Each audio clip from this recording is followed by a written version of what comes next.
মুখ্যমন্ত্ৰী মহোদয়ে কালি এটা অতি আশ্চৰ্যজনক কথা কৈছে, উদ্বেগজনক চিন্তনীয় বিষয়। মাজুলীত 100% মুছলিমৰ সংখ্যা বাঢ়িছে। আপুনিও এটা কথা কৈছে যে বিজেপি চৰকাৰ যদি নাহে এক ভয়ংকৰ পৰিস্থিতি অসমত লাহে লাহে হ'ব। গতিকে এইটো এটা চিন্তনীয় বিষয় হৈছে নেকি মাজুলীত 100% মুছলমান বৃদ্ধি হোৱাটো? স্বধৰ্মে নিধনং শ্ৰেয়, পৰাধৰ্ম ভয়াৱহ। গতিকে এই সময়ত কনভাৰ্চনৰ পৰা আৰম্ভ কৰি কিছুমান কাম সন্তৰ্পণে চলি আছে। গতিকে যিহেতু সনাতনীৰ সংখ্যা লাহে লাহে কমি আহিছে, 51ৰ চেঞ্চাছ আৰু 2021ৰ চেঞ্চাছত ভয়ংকৰ এখন প্ৰতিচ্ছবি আপোনালোকে যদি 2021ৰ যদি চেঞ্চাছৰ তথ্য প্ৰকাশ হয় বা এতিয়া যিটো 27ত চেঞ্চাছ হ'ব সৰ্বভাৰতীয় পৰ্যায়ত, ইতিমধ্যে চেঞ্চাছ ছেক্ৰেটেৰিয়েট গোটেই কামবিলাক হৈ গৈছে। কোভিড নহ'লে সেই সময়তে 21-22তে বা 20-21তে চেঞ্চাছ হ'লহেঁতেন। কোভিডৰ কাৰণে সেইটো আমি পষ্টপন কৰিব লগা হ'ল। এতিয়া চেঞ্চাছ কৰিব আৰু এই চেঞ্চাছ এতিয়া এইবাৰটো চেঞ্চাছ মানে জাতিৰ মানে মধ্যমতো হ'ব, জাতিৰ মধ্যমতো আমি এইবাৰ চেঞ্চাছ কৰি আছোঁ। গতিকে জাতিগত গণনাও হ'ব। গতিকে গোটেই কথাবিলাক আমাৰ কাৰণে প্ৰয়োজন। ভৱিষ্যতৰ পৰিকল্পনা কৰিব লাগিলে SC পপুলেশ্যন কিমান আছে, ST কিমান আছে, OBC কিমান আছে, মাইনৰিটি কিমান আছে।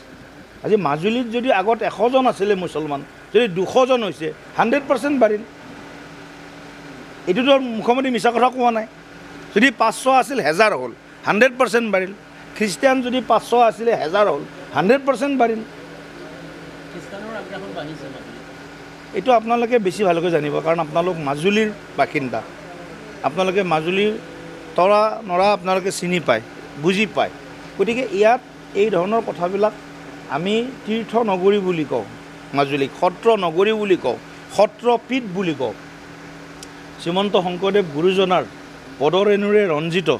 গতিকে এই অঞ্চলত আমাৰ আধ্যাত্মিক চিন্তা চৰ্চা, সাংস্কৃতিক চিন্তা চৰ্চাত যাতে কোনো ব্যাঘাত নহয়। আমাৰ মানুহে আমাৰ মূল যি সুঁতি, মূল সুঁতিৰ লগত, সনাতনী সুঁতিৰ লগত যদি সদায় একেলগে থাকে, চিন্তা আধুনিক হ'ব পাৰে, চিন্তাবিলাক আধুনিক হ'ব, যুগানুকূল হ'ব, কিন্তু নিজৰ মানে মূল বাদ দি যদি অন্য মূললৈ যায়, তেতিয়াহ'লে কিন্তু এই কথাটো আমাৰ কাৰণে সঁচাকৈ চিন্তনীয়। আৰু সেইবিলাক কথাইতো বিজেপি আমাৰ সংঘ বিচাৰ পৰিয়ালে কৈ আছোঁ যে অসমখন ভৱিষ্যতে কি হ'বলৈ যাব পাৰে। আমি ভৱিষ্যতত আমাৰ অসমখনক এখন সুৰক্ষিত নিৰাপদ অসম হিচাপে ভৱিষ্যত যুৱ প্ৰজন্মৰ হাতত আমি তুলি দিব পাৰিম নে নোৱাৰিম?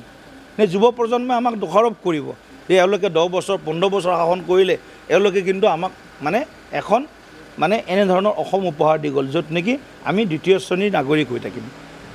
সেই কথাটো যাতে হ'বলৈ নাপায়, সেই কথাটো হ'বলৈ নিদিয়াৰ বাবে ভাৰতীয় জনতা পাৰ্টীয়ে শত সহস্ৰজনে আমাৰ নীতিক বেয়া পালেও আমি কিন্তু সঁচা কথাটো, সত্য কথাটো, ভৱিষ্যতৰ সংকটৰ কথাটো কৈয়ে আছিলোঁ, কৈয়ে আছোঁ, কৈয়ে যাম, আৰু তাৰ কাৰণে এটা সমাধানৰ সূত্ৰ আমি উলিওৱাৰ চেষ্টা কৰি আছোঁ।